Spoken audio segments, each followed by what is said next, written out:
Bonjour à tous. Bonjour Xavier.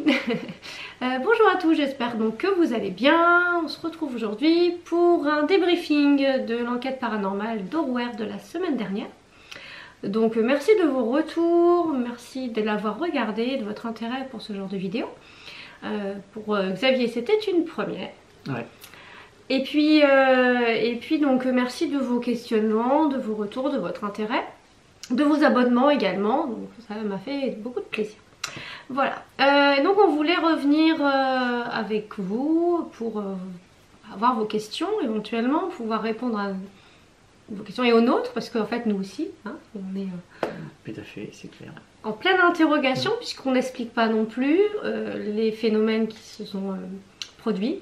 On n'en a pas vu ni entendu sur place, mais au montage il apparaît des choses très étranges et qu'on essaie d'expliquer d'un point de vue scientifique et on ne trouve pas de réponse. Voilà. On n'a pas. Hein. Donc on va lister et puis je vais vous mettre aussi les rushs en question ralentis. Et puis vous pourrez comme ça avoir une opinion peut-être plus, ou nous aider à avoir une opinion peut-être plus tranchée.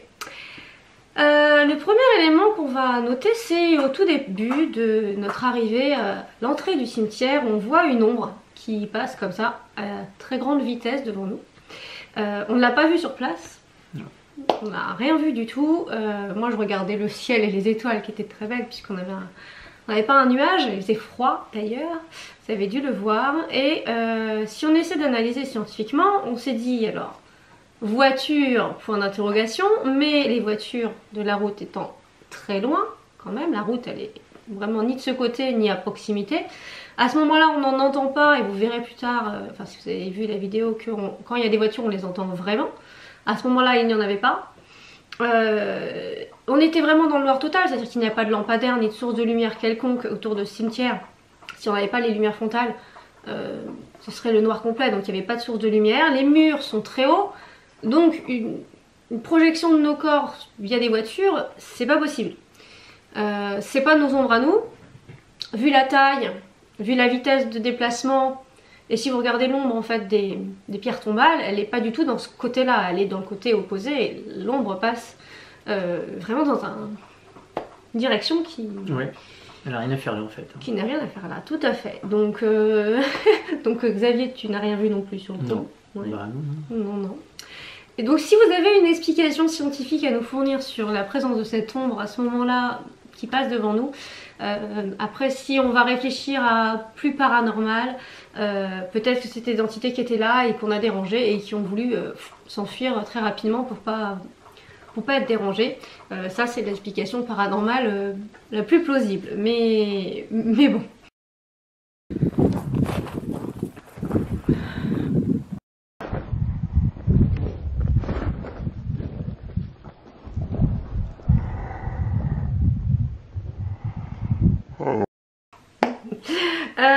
Le deuxième phénomène visuel qu'on a pu noter dans la vidéo, c'est une forme de main. Alors, selon toi, féminine? Non, c'est une main de femme. Ouais. Non, c'est une main, ça c'est... Enfin, moi après je suis presque sûr que ça soit une main, après pour le reste, d'où elle vient. Oui. Mais si, c'est une main de femme. Donc une main de femme, donc potentiellement c'est sûr que c'est pas la tienne. Potentiellement. Et voilà, ce serait a priori la mienne. Mais alors, j'ai essayé de reproduire le truc avec ma cam, et donc, du coup j'en parlais avec Xavier tout à l'heure. Je tenais ma caméra de la main gauche, d'accord, puisque Xavier était à ma droite à ce moment-là. On était assis quand même pendant plus d'une heure dans le froid, comme ça, complètement frigorifié. Et je tenais ma caméra à gauche, et il aurait fallu que je mette ma main, donc déjà complètement tournée dans l'autre sens si on regarde le geste, enfin si j'avais dû le faire avec cette main là, je me serais mis comme ça devant ma caméra. Sauf que la caméra montre bien que c'est une main qui est dans ce sens là. Sauf que ma main gauche était occupée, donc ça ne peut pas être ma main. Et puis Xavier pourra attester que je n'ai à jamais pendant l'heure où on a parlé mis ma main comme ça devant la caméra, j'aurais été stupide. Enfin, tu te serais demandé mais qu'est-ce qu'elle fabrique, hein. Ouais, non, voilà, donc tu vas tester que c'est pas un fake. J'ai pas demandé à quelqu'un de mettre sa caméra. Xavier était à ma droite, donc ça peut pas être sa main non plus. Puis c'est pas sa main en plus. Donc là, pareil, à qui est cette main? Qu'est-ce qu'elle montre? bonne question. Alors c'est peut-être pas une main, ça se trouve c'est l'appareil d'Oli, on a l'impression que c'est une main mais c'en n'est pas une. Et puis moi quand je mets ma main, on aurait vu mon ongle du pouce qui est quand même assez visible. Et là clairement on ne le voit pas. Donc je n'aurais pas pu mettre ma main comme ça et puis je ne l'ai pas fait. Donc là je ne sais pas c'est quoi cette ombre. Si vous avez une explication. Ah, ça fait vraiment projection après pour le reste. Ouais.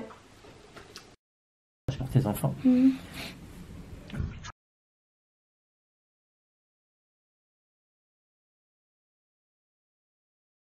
On ne sait pas. Le dernier élément qu'on a noté en élément paranormal, c'est une voix. Alors très peu audible, donc je vais vous l'augmenter à la caméra au niveau du montage de 15 décibels pour qu'on l'entende mieux. Alors on entend un mot entre deux paroles de Xavier. Alors moi j'entends moi, toi t'entends pas forcément ça. Pourquoi pas, si, mais, enfin tu m'aurais pas dit moi, j'aurais pu entendre autre chose. Ouais. Mais bon, on entend bien un petit quelque chose, vraiment très faible. Ouais. Et du coup on s'est demandé est-ce que c'était un oiseau, mais on n'en a pas entendu un seul. Très heureusement c'était un silence total. Donc la possibilité des oiseaux à moins qu'une chouette. Alors les spécialistes des chouettes, dites-nous si une chouette peut faire moi comme ça. Et puis on était vraiment seuls, il n'y a vraiment aucune présence possible autour de ce cimetière à part nous deux. Puisque c'est complètement désert, c'est-à-dire que c'est le cimetière, l'église et il n'y a vraiment personne. Alors après, est-ce que vu que c'était quasiment en même temps que la fameuse main, si on va réfléchir à une possibilité paranormale, est-ce que ce serait la fameuse femme qui montre à l'endroit où on l'est enterré un jour, comme il y a très longtemps on enterrait vraiment au bord de l'église. Est-ce que ce serait une entité qui parle et qui nous dirait l'emplacement de sa tombe? Je ne sais pas. Là, c'est complètement barré comme supposition, mais Après, comme on n'explique pas. On verra tout. Hein. Voilà, on est ouvert à tout. Ouais. On n'explique vraiment pas le pourquoi de cette voix et si c'est une voix ou pas. Moi, j'ai l'impression que c'est une voix, mais au niveau des ondes, en tout cas, au montage, on voit les ondes d'une voix. C'est-à-dire que quand il y a un bruit et une voix, ça n'a pas la même forme d'onde forcément. Et là, ça fait vraiment onde vocale en fait. C'est un son. Après, un chat. Non. Un chat, ouais. On l'aurait entendu plus fort, le chat. Ouais, je pense. Ouais, au loin, vraiment. Mais bon, ça fait pas trop miaou non plus. Non, ça fait pas trop miaou, ouais. C'est très bizarre. Bon, on est ouvert à vos propositions si vous avez des idées de qu'est-ce que c'est que ce moi. Ah, c'est sympa de lire aussi. Enfin, c'est cool. Je trouve ça. C'est bon, surtout que moi, c'est.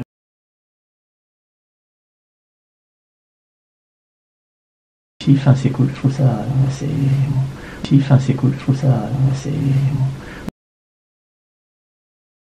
Et puis le dernier élément, donc c'est une abonnée qui m'en a fait part et je suis tout à fait d'accord avec elle, ça concerne l'âge de ce monsieur qui nous disait dans les baguettes avoir entre 60 et 70 ans. Et si on réfère effectivement à sa tombe, il était plus proche des 80 que des, en tout cas 70 dépassés, très certainement. Et alors pour avoir vérifié auprès d'une médium, il paraîtrait qu'il se présente à nous à l'âge qu'ils veulent. Donc est-ce que c'est une ruse de ce monsieur de vouloir se présenter plus jeune ou un choix de sa part, ou alors qu'il n'en a rien à faire absolument de son âge? C'est encore possible aussi.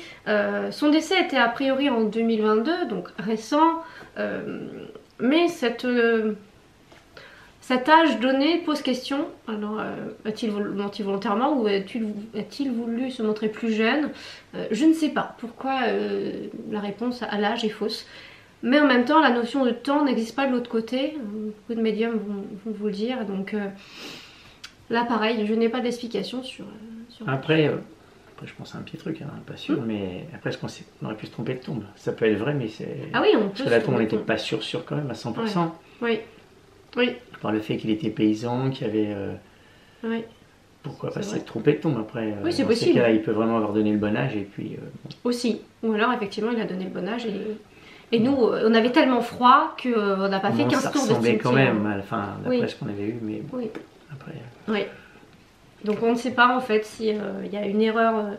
Après les baguettes ce ne sont pas des outils scientifiquement prouvés complètement infaillibles, hein, bien évidemment. C'est humain donc c'est faillible et peut-être qu'il y a eu un bug à ce moment-là. Il y a des réponses auxquelles il n'a pas voulu répondre, donc c'est arrivé 2 ou 3 fois qu'il y a des questions qui sont restées sans réponse. Donc voilà, des fois c'était très long, notamment à venir, on a attendu quand même pas mal qu'il ait assez d'énergie pour nous parler, donc je vous ai coupé les longueurs à chaque fois pour que ça soit pas trop long. Mais oui, on est resté quand même un bon moment dans le froid. Et à la fin, peut-être que voilà, on fatiguait, peut-être que lui fatiguait également, on avait beaucoup de questions à poser. Donc voilà. Donc toi, tes premières impressions sont plutôt bonnes? Ouais, bon, c'était sympa pour une première, vue de nuit, c'est assez... Après voilà. Non, c'était sympa à faire, on a eu froid. On a eu froid. Mais non, c'est une première. Moi je connaissais pas du tout, enfin je connaissais pas, j'ai vu quelques petites émissions sur les chasseurs de fantômes et autres. Après on y croit pas, bon, voilà. Mais... On n'a pas chassé le fantôme. Hein. Non, on n'a pas chassé. Ah, il y en a peut-être un aussi. Il y en avait peut-être un. Il y en avait peut-être un, voilà. Ok, et ben en tout cas, merci Xavier de m'avoir accompagné à cette Merci sortie. à toi de me faire découvrir un petit peu, voilà, c'était sympa. C'était sympa. Ouais. Donc je crois que la prochaine enquête qu'on va faire c'est de jour, parce que de nuit c'est bien mais ça fait très très froid. Et puis de jour c'est l'occasion aussi de vous faire découvrir un nouvel endroit du 28, du Eure-et-Loir. Donc on va sûrement aller à la Ferté-Vidal. Donc on espère que ce petit débriefing vous a plu. N'hésitez pas à laisser des commentaires, à nous dire ce que vous avez pensé de cette vidéo et de ce débriefing. Et puis n'hésitez pas à partager également et mettre des petits pouces. Et puis on vous remercie. Et puis on vous retrouve très bientôt pour une prochaine enquête et une prochaine vidéo. Ciao. Ciao.